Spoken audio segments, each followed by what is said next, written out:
Tapi sekali lagi, time tengah dia baring-baring tu kan, dia dengar lagi bunyi tapak kaki orang tau. Dan bunyi kali ni, bunyi tu dia macam berjalan keliling tawaf kat rumah saya tu tau. Dan mak saya ni dah pelik tau masa tu. Dan mak saya ni buka pintu siap jalan keluar lagi. Dan panggil abah saya kat luar tu. Bang? Bang? Abang ke tu? Abang?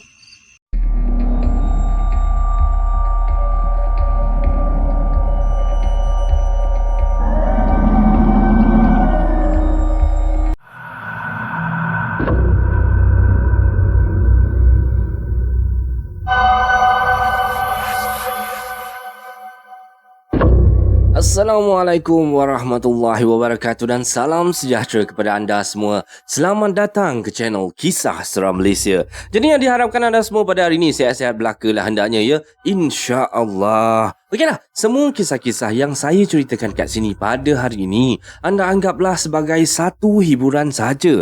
Jadi janganlah terlampau taksub ataupun terikut-ikut dengan kisah-kisah yang KSM sampaikan ya. Baiklah, sebelum kita bermula, marilah kita sama-sama berdoa kepada Allah Subhanahu wa taala. Bismillahirrahmanirrahim. Waja'alna min baini aydihim saddan wa min khalfihim saddan fa aghshaynahum fahum la yubsirun. Amin amin ya rabbal alamin. Dan tanpa membuang masa lagi, kali ni KSM nak bawakan anda beberapa kisah seram berkenaan dengan nenek.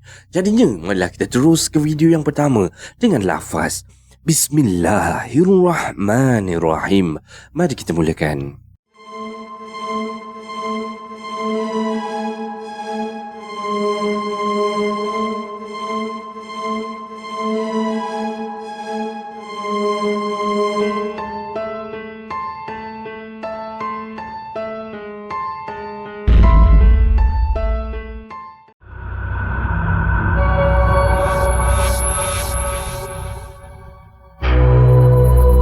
Okey, baiklah.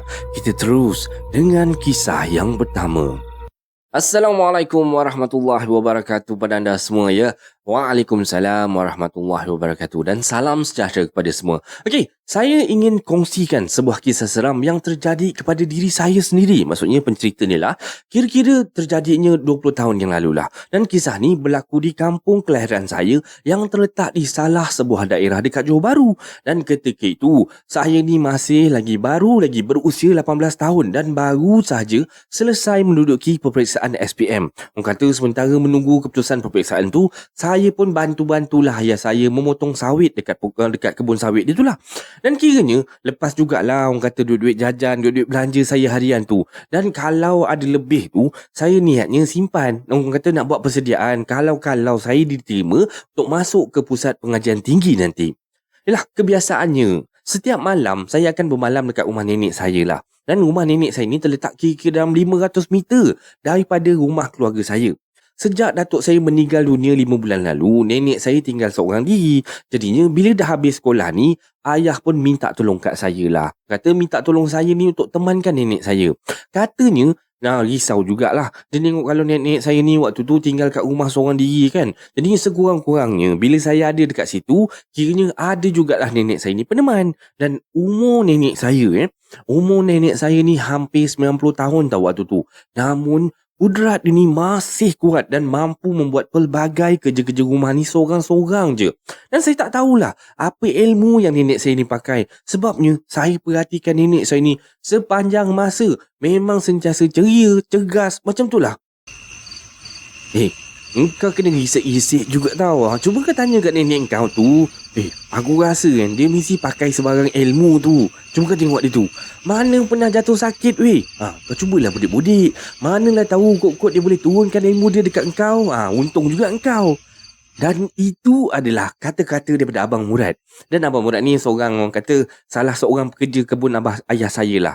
Dan waktu ni bila dengar Abang Murad cakap macam tu, saya tersengih je lah. Tapi kalau bab kata dia tadi, bab nenek saya ni memang tak pernah jatuh sakit, itu memang saya setuju sangat-sangat tau. Sebabnya setahu saya ni, memang nenek saya ni sihat sepanjang masa. Dan kalau sakit pun, sekadar demam-demam biasa macam tu lah. Sehari dua lepas tu, mesti dah baik. Tanpa pergi klinik ke, tanpa pergi hospital ke, tak ada. Memang baik macam tu je.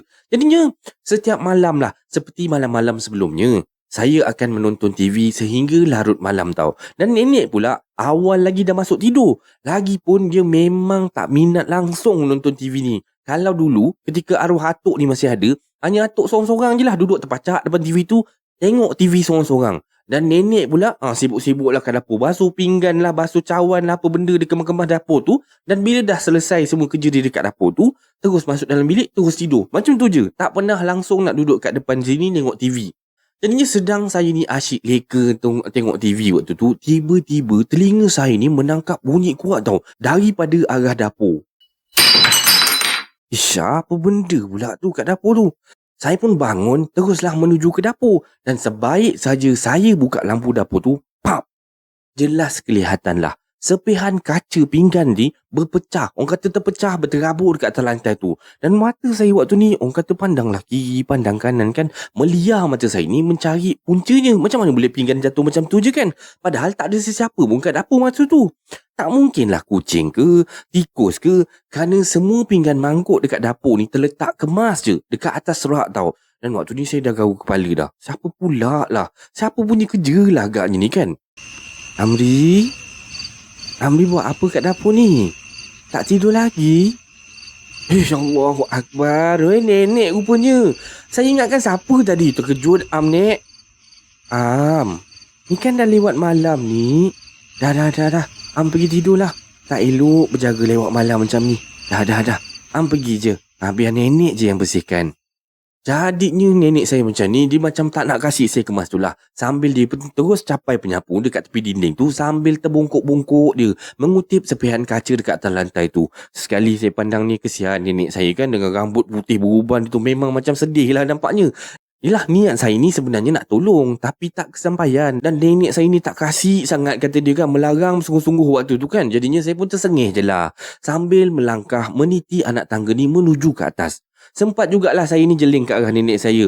Walaupun susuk tubuh dia nampak uzur sangat waktu tu, namun orang kata kekuatan dia, kudrat dia ni masih nampak macam lincah je buat kerja tu kan.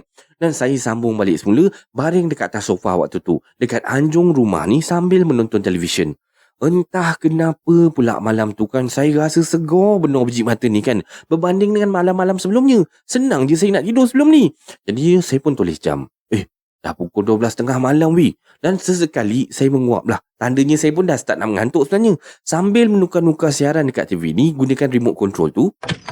$405 and Libby. $410. There are the four bids. Tak tidur lagi ke? Kan dah lewat ni Esok kan nak tolong ayah. Kenapa tak tidur lagi ni? Kejap lagi lah. Nak habiskan sikit tengok cerita ni dulu. Nanti masuklah tidur. Dan serta-merta waktu ni saya menoleh tau. Nampaklah kepala nenek saya ni terjengah. Orang kata menjenguk keluar daripada pintu bilik dia tu. Dan kali ni saya memang betul-betul terkejut tau. Dan nenek saya waktu ni saya nampak dia menggilingkan kepala je lah kan. Nampak dia keluar daripada bilik tu. Saya pun tanyalah kat nenek saya nak pergi mana pula malam ni kan. Dan nenek saya berhenti melangkah tau. Nek, nak pergi mana pula tu Nek? Lah, kau tak dengar ke? Kan bunyi apa pecah tadi kat dapur tu? Itulah kau ni buka TV kuat sangat. Apa benda yang jadi pun semua kau tak dengar. Dan waktu ni kan saya terdiam tau. Dalam hati saya ni berasa macam pelik sebenarnya. Agaknya dah nyanyuk agaknya nenek aku ni kan. Dan bisik saya je lah dalam hati, taklah saya cakap kan. Dan baru tadi saya jumpa dia ni dekat dapur. Dan dia ni sibuk kemas-kemaskan kaca dekat lantai tu kan. Tapi kali ni dia boleh tanya saya balik semula. Pasal bunyi pecah apa benda tu kan. Jadi waktu ni saya pun kerukkan dahi lah, macam memikirkan sesuatu tau. Sedang otak saya ni ligat berfikir tu, tiba-tiba saya lihat nenek saya ni melangkah naik tangga tu, naik ke atas dan menuju ke arah saya. Nenek ni lah. Nek, kenapa? Nenek ni nyanyuk ke apa? Tak baik tau nenek macam ni. Tadi tu kan bunyi pinggan pecah. Masa saya turun tadi, nenek sibuk suruh saya naik sebab nenek nak bersihkan. Nah, dah ni nenek tanya saya pula bunyi apa. Nenek mengigau ke? Dan nenek saya waktu ni kan macam terdiam tau dengar penjelasan daripada saya. Serta-merta raut wajah nenek saya ni bertukar macam gelisah. Seakan-akan macam ada sesuatu yang tak kena waktu tu. Dah. Pergi tidur lah Dah malam dah ni Tak baik tau tidur lambat-lambat. Kata nenek saya ni sambil anak mata dia ni melilau tau. Seakan macam mencari sesuatu tau. Saya yang tak tahu apa-apa ni, tak nak pun panjangkan cerita, teruslah ikut je lah. Nenek saya kata suruh tidur, saya pun pergi bak tutup TV, teruslah masuk ke bilik. Tapi saya lihat kan nenek saya waktu ni kan macam tercegat je dekat anjung rumah tu tau. Dan sebaik saja saya baring dekat atas katil ni, saya mula memikirkan sesuatu tau. Memang saya rasa ada sesuatu yang pelik berlaku ketika tu. Dan jika difikirkan semula, apa yang berlaku tadi memang nampak macam tak masuk akal langsung tau. Dan saya cuba memikirkan kronologi dia tau. Sebaik saja saya naik atas, orang kata menyambung menonton TV tadilah, saya tak nampak pun nenek saya berjalan melangkah masuk ke bilik. Sedangkan tangga naik ke atas ni betul-betul berada kat depan saya tau. Mustahil lah jika saya ni tak perasan kelibat nenek saya kat situ. Dan satu perkara lagi lah, bagaimana pula nenek saya ni boleh muncul daripada bilik dan bertanya pada saya tentang bunyi yang jadi kat dapur tadi kan? Dan jika tadinya dia berada dekat situ, tak mungkinlah dia lupa ataupun tak ingat. Sedangkan setahu saya, waktu ni nenek saya belum janyuk lagi tau. Dan kenapa pula nenek saya sebaik je dia naik ke atas ni, saya tengok wajah dia macam lain macam kan. Macam cuak, macam gelisah macam tu. Seperti ada yang tak kena tau. Namun saya tak dapat mencari jawapan dia. Tetapi saya tahu sebenarnya ada satu rahsia yang mungkin saya tak tahu. Dan malam tu, saya tak mampu nak lelapkan biji mata ni. Terkebil-kebil sampailah ke pagi. Entah kenapa, entah telinga saya ni mendengar pelbagai bunyi aneh daripada kat dapur rumah tu. Dan seakan-akan macam bunyi suara nenek saya ni tengah berbual-bual dengan seseorang kat dapur tau. Dan kecut perut saya malam tu sampailah ke pagi. Dan saya selubung je dalam selimut tu. Tiba-tiba saya boleh terfikir sesuatu. Ish, esok nak ke aku tidur sini lagi? Tak berani lah kan?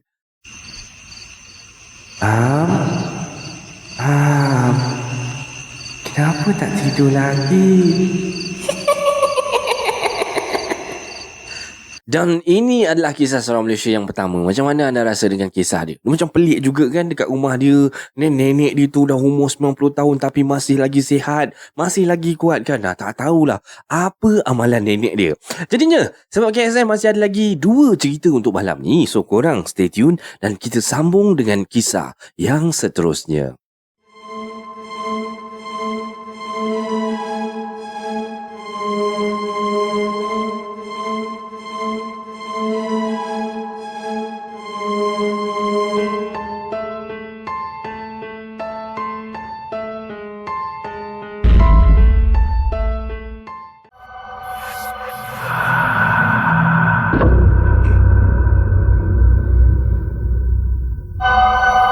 Okey, untuk kisah yang kedua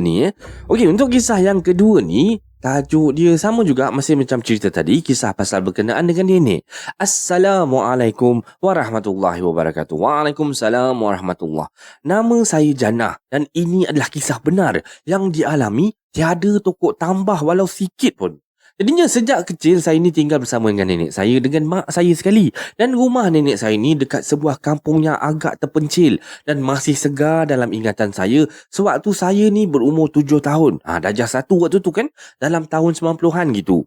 Rumah kami ni masih lagi menggunakan mentol lampu bulat tu yang berwarna oranye tu dan bukan lampu putih Kalimantan yang macam orang zaman-zaman sekarang guna tu. Okey. Dan rumah nenek saya ni terletak agak jauh daripada rumah jiran-jiran tau. Jadinya rumah kami ni betul-betul dekat kuala. Orang kata sebelah rumah nenek saya tu ada sungai. Belakang rumah nenek saya pun ada sungai tau. Dan 2 sungai ni bertemu dekat belakang rumah nenek saya tau. Dan rumah nenek saya ni dia kelilingi dengan hutan yang tebal tau. Okey, kita masuk pada cerita dia. Cerita dia macam ni. Semasa saya kecil dululah, saya ni suka bermain bersendirian. Dan nenek dengan mak saya ni kerap kali melarang sebenarnya sebab saya dah nampak macam orang tak betul. Macam orang yang terganggu akal fikirannya bila bercakap bermain sorang-sorang je kan. Dan sampai saya waktu ni masih lagi buat benda macam tu tau. Tapi saya tetap suka bermain dan bercakap sorang-sorang tu. Nenek saya cakap apa, mak saya cakap apa pun saya buat tak tahu je. Jadi nak dijadikan cerita lah. Ada satu malam tu lah, orang lain waktu tu dah tidur nyenyak kan. Mak saya dah tidur, nenek saya pun dah tidur. Tapi waktu ni saya sorang-sorang je yang masih lagi berjaga. Saya tengok jam lebih kurang dalam pukul 12 malam lah macam tu. Disebabkan saya ni terlalu bosan, tak boleh nak tidur dan tak tahu nak buat apa. barang ni lah semua tengah-tengah malam. Takkan saya nak bongkar permainan kan. Jadinya saya pun sambil baring-baring tu, saya mainlah bayang-bayang tangan saya sendiri yang terhasil daripada cahaya lampu mentol oren yang nenek pasang dekat ceruk dapur tu lah. Dan tengah saya ni leka-leka main bayang-bayang tu kan, saya pun melambai-lambai lah ke arah dinding tu dan bercakap, mainlah sini, mainlah sini, mainlah, mainlah. Hampir sejam waktu ni saya main kan, orang kata main bayang-bayang tu menjeru ke arah dinding, macam bercakap dengan dinding tu lah, ke arah bayang-bayang tangan saya sendiri ni kan. Dan ni saya dah lenggur tangan saya ni main macam tu, jadinya saya pun turunkanlah tangan saya. Tiba-tiba apa yang saya nampak dekat dinding tu, bayang tangan saya ni masih ada dekat dinding tu tau, tengah melambai-lambai sama macam saya buat tadi. Dan part yang paling saya terkaku kat situ, dia boleh keluar satu suara tau, suara perempuan, dan panggil saya, mainlah, mainlah, nak ikut kakak tak? Jomlah ikut kakak seorang ni. Jadinya bila saya dengar macam tu, saya terus terkaku kat situ tau. Tak boleh nak cakap apa-apa. Suara ni pun langsung tak keluar tau. Saya nak mengadu kat mak saya. Tengok mak saya tengah tidur. Nak mengadu kat nenek saya, pandang sebelah lagi, pun tidur juga. Saya tak tahu nak buat apa waktu tu. Dan saya langsung tak boleh nak bersuara. Dah terkaku saya kat situ. Terus saya tutup mata, pejam rapat-rapat, cuba untuk nak lelapkan mata. Dan akhirnya Alhamdulillah dapat juga saya terlelap. Dan lepas tu saya dah jadi trauma tau dengan bayang-bayang saya sendiri. Dan saya pun dah trauma ni nak main bayang-bayang macam saya main tu lah lagi. Sampailah sekarang ni saya jadi takut dengan bayang-bayang saya sendiri tau. Saya tak tahulah apa gerangan bayang-bayang yang muncul pada waktu tu. Tapi saya bersyukur sangat-sangat yang saya tak ikut dia. Dan ini adalah kisah yang pertama dia lah. Okey, kita terus lagi dengan kisah dia. Okey, untuk kisah yang kedua ni, tajuk dia berbola api tau. Okey, kisah ni adalah kisah semasa saya waktu darjah 6 waktu tu, dan masih tinggal dekat rumah yang sama ya. Okey, kejadian ini dialami oleh mak saya lah. Dan abah saya ni kerja bawa van kilang. Orang kata van kilang lah, ikut shift. Dan selepas selesai hantar pekerja kilang semua, orang kata balik shift malam tu, dan abah saya ni biasanya akan sampai dekat rumah lebih kurang pukul 3 pagi. Dan setiap malam mak saya ni akan bangun tau, buka pintu untuk abah saya. Jadinya pada satu malam tu lah mak saya ni orang kata sementara menunggu bapak saya ni balik lah. Orang kata dia tengah dalam, orang kata antara tidur tak tidur. Nak tidur tak boleh, takut tak sedar pula nanti bapak saya balik kan. Jadinya mak saya pun sambil menunggu-menunggu tu, mak saya dengar bunyi tapak kaki orang berjalan dekat luar tau.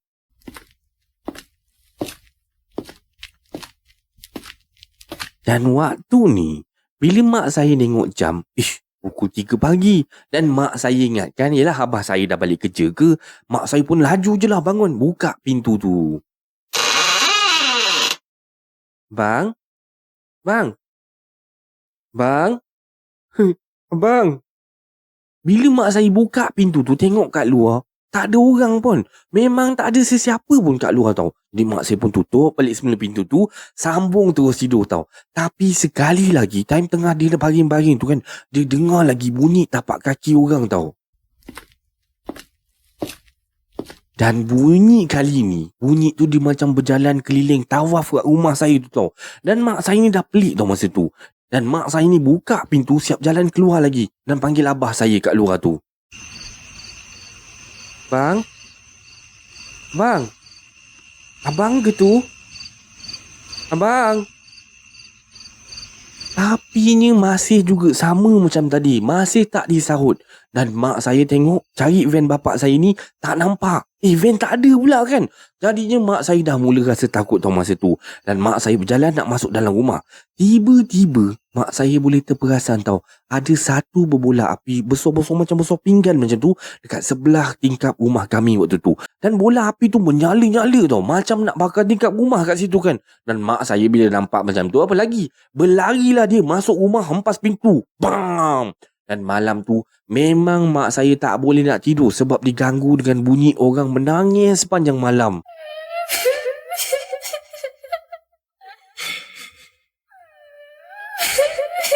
Jadinya malam tu mak saya terkebil-kebil je lah biji mata menantikan esok pagi. Keesokan pagi dia lah, mak saya pun bercerita kepada kami semua. Dengan abah saya pula cakap, kata dia abah saya balik pukul 5 pagi, sampai rumah pukul 5 pagi. Sebab kata dia van rosak pada malam tu. Jadinya kami pergilah tengok, kami ramai-ramai ni pergi cek dekat tingkap yang mak saya kata nampak makhluk berbola api tu kan.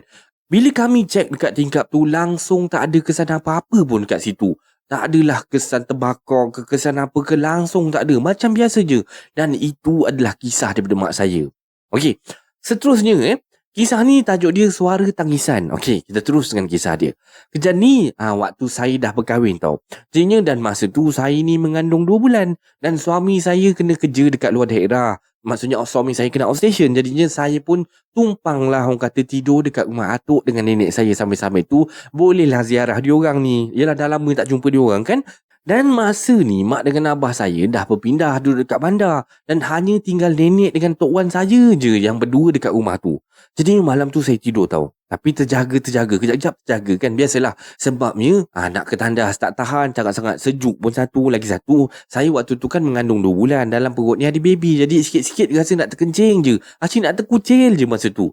Dan saya waktu tu tidur bersendirian tau. Tidur seorang-seorang je. Dekat dalam kelambu, dekat ruang tamu rumah nenek saya ni lah. Di mana agak jauh sebenarnya tau daripada bilik nenek saya. Korang bayangkan saya tidur dekat depan. Kalau korang ada kampung lah, korang mesti dapat bayangkan.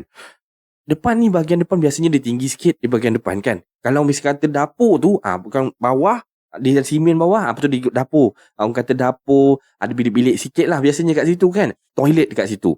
Bilik nenek saya ni memang dekat area dapur tau. Dekat sebelah dapur je. Yelah, orang tua kan senang. Dia nak pergi toilet, nak ambil wuduk benda semua. Kalau dia duduk dekat tingkat atas, payah pula dia nanti. Dan rumah nenek saya ni memang luas tau. Besar rumah dia. Yelah, anak beranak pun ramai. Saya masih ingat lagi lah waktu tu. Mata saya ni tengok jam dinding. Betul-betul dekat depan saya ni. Masa tu pukul 3 pagi tau. Jadi saya ni terbangun lagi sekali. Sebab terasa nak buang air kecil ni kan. Belum sempat saya bangun daripada tempat tidur saya tu. Tiba-tiba saya terdengar suara kat sebelah tingkap. Ruang tamu yang saya tidur tu lah. Aduh lah. Allahu Akbar. Nak terkencing lagi. Ish. Apa benda ni pula? Siapa yang menangis pagi-pagi buta macam ni? Dan bunyi menangis tu memang terlalu dekat tau. Sekarang ni saya rasa bunyi tu macam betul-betul dekat sebelah saya je. Sebab saya tidur ni dekat tengah-tengah ruang tamu tu tau. Dan tingkap pula tingkap jenis nako je. Dan bunyi suara tu makin lama makin kuat. Dan saya dah macam biasalah. Terpaku saya kat situ tau. Allahu Akbar. Aduh, macam mana aku nak pergi kencing ni? Lah, niat saya asalnya tadi daripada nak pergi toilet ni, terus cancel niat nak pergi tandas tu tau. Tak berani saya nak toleh kanan ataupun kiri waktu tu. Dan memang saya keras lah, kejung dah kat situ. Dah macam kayu balak dah terbaring kat situ kan. Dan saya takut sangat-sangat. Kot-kot benda tu dah ada dalam rumah ke waktu ni kan. Yelah, sebabnya bunyi tu sekarang kuat sangat-sangat tau. Macam betul-betul lah dekat sebelah saya je. So dalam hati saya ni berdoa. Supaya kalau boleh biarlah nenek dengan tok wan saya ni boleh dengar juga dengan apa yang saya dengar sekarang ni lah. Sebab biasanya kalau bunyi apa-apa dekat luar rumah ni, tok wan saya lah orang yang paling senang terbangun tau. Tapi malam tu diorang tak sedar langsung. Diorang tidur mati pula. Dan hanya saya seorang je lah yang dengar benda tu menangis sampai ke pagi. Dan memanglah, of course lah, memang saya keras je dekat situ. Nak tarik selimut pun dah tak berani dah. Dan sampailah saya terlena sendiri tau. Jadinya esok paginya tu, saya pun tanyalah nenek dengan tok wan saya. Dan diorang kata tak ada dengar bunyi apa-apa pun. Dan memanglah, apalah nasib saya malam tu kena ganggu pula kan. Dan ini adalah kisah seram Malaysia yang kedua pada malam ni. Macam mana anda rasa dengan kisah seram yang kedua ni? Okey, semoga anda terhibur sebabnya ada satu lagi kisah yang terakhir pada malam ni. So, kita teruskan dengan kisah yang terakhir.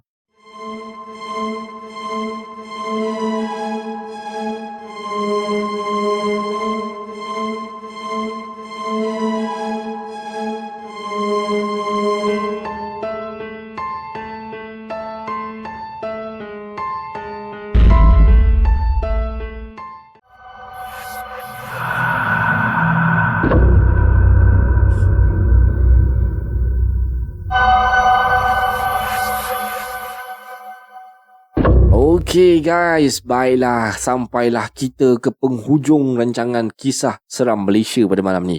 Dan ini adalah kisah seram Malaysia yang terakhir pada malam ni. Jadinya kita terus dengan kisah yang terakhir. Assalamualaikum warahmatullahi wabarakatuh semua. Waalaikumsalam warahmatullahi wabarakatuh. Okey, saya nak ceritakan tentang arwah nenek saya. Dan peristiwa ni berlaku pada tahun 2013 macam tu. Dan nenek saya yang dah berumur lebih kurang dalam 70 tahun, dah dekat 80 tahun macam tu, sedang tenat dekat hospital tau waktu tu. Lebih kurang 4 bulan jugalah kami sekeluarga ni duk menjenguk nenek dekat hospital setiap hari. Dan kita orang punya jadual, balik daripada sekolah, mandi-mandi, lepas tu lunch sikit-sikit lebih kurang, terus kami pergi ke hospital untuk tengok nenek saya. Begitulah rutin harian kami pada masa tu. Lebih kurang 4 bulan kami buat benda tu. Jadinya selepas 4 bulan nenek saya ni terlantar dekat hospital tu, akhirnya nenek kami meninggal dunia lah. Dan kami amat bersedih lah atas pemergian nenek saya ni. Jadi kami cucu-cucu yang lahir pada awal tahun 2000-an ni hanya dapat kasih sayang daripada nenek je. Kerana atuk dah meninggal lama dah dulu kan. Dan pemergian nenek ni amat-amat kami rasailah. Saya lah terutama sekali. Okey, di sini kita mula cerita dia. Masih segar dalam ingatan saya lah pada malam tu. Saya masih lagi bersedih tau. Dengan orang kata dah menangis-nangis lah atas pemergian nenek saya ni. Kerana saya ni cucu yang paling sulung sekali. Dan memang nenek jaga saya waktu saya masih kecil dulu.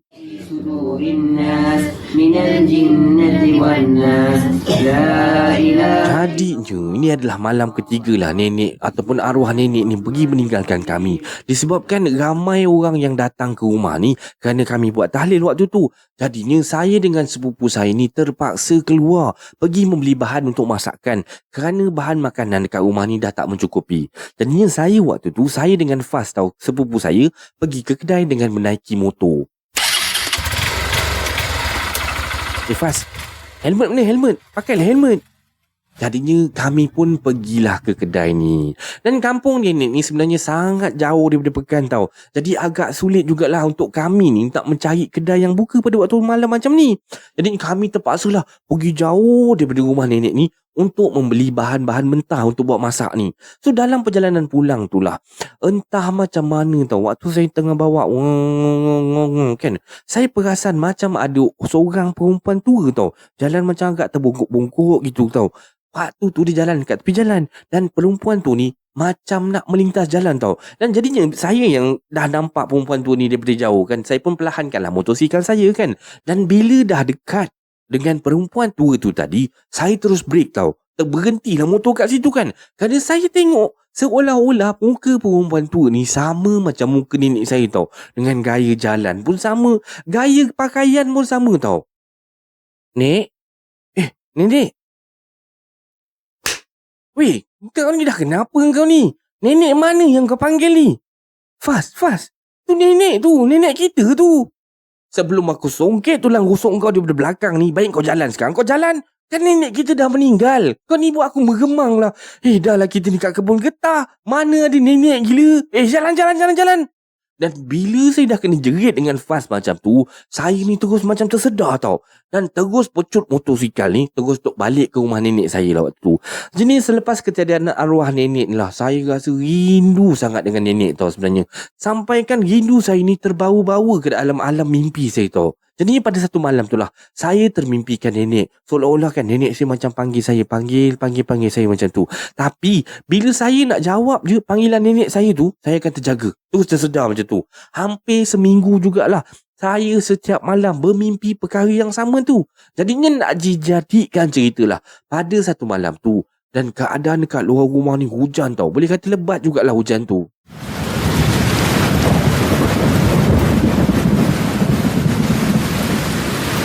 Dan masa ni, mak ayah saya dengan adik-adik saya ni semua keluar tau. Dia orang keluar pergi bandar.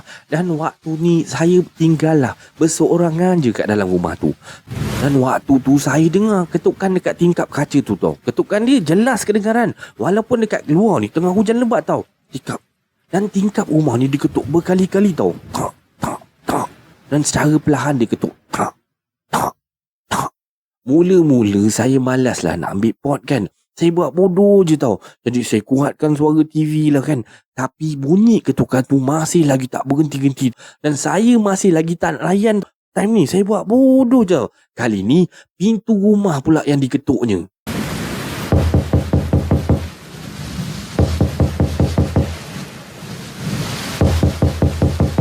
Dan saya yang waktu ni memang masih lagi dalam keadaan yang masih bersedih dengan kepergian nenek saya ni.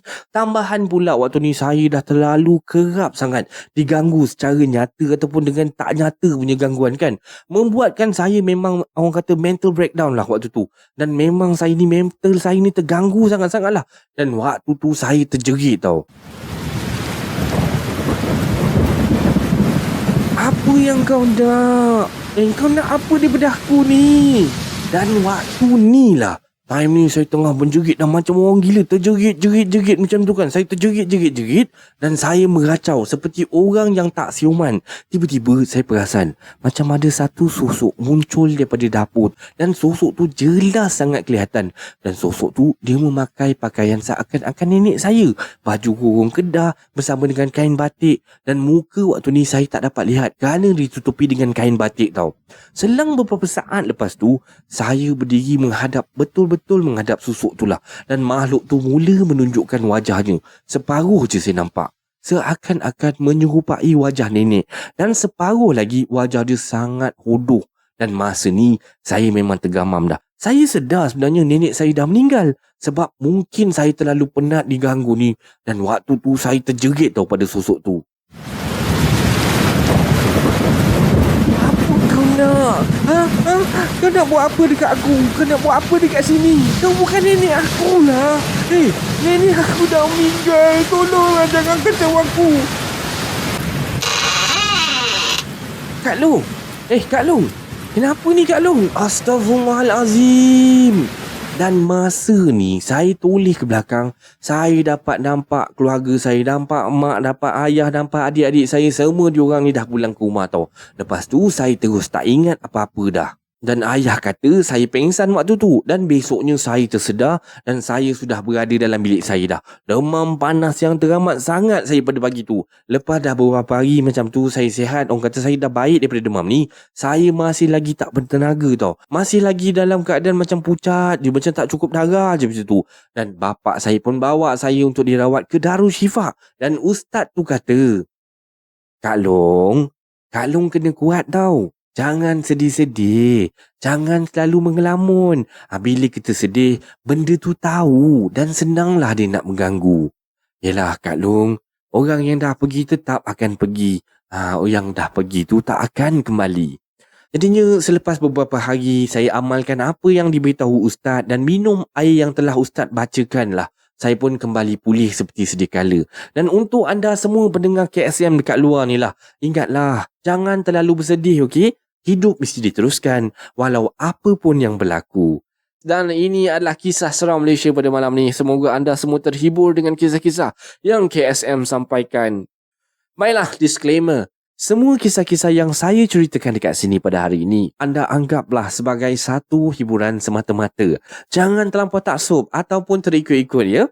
Okey, sebarang komen, like dan share daripada anda semua amat-amatlah dihargai. Dan terima kasih pada yang dah sudi subscribe di channel Kisah Seram Malaysia ni. Dan yang masih belum tu, anda bantulah saya dengan menekan butang subscribe, like dan sharekan video ini kepada kawan-kawan anda. Dan sokongan daripada anda semua adalah ibarat satu pembakar semangat buat saya untuk terus berkarya, agar saya terus berusaha untuk membuat banyak video-video yang baik, yang menarik dan berkualiti untuk anda semua tonton, insya-Allah.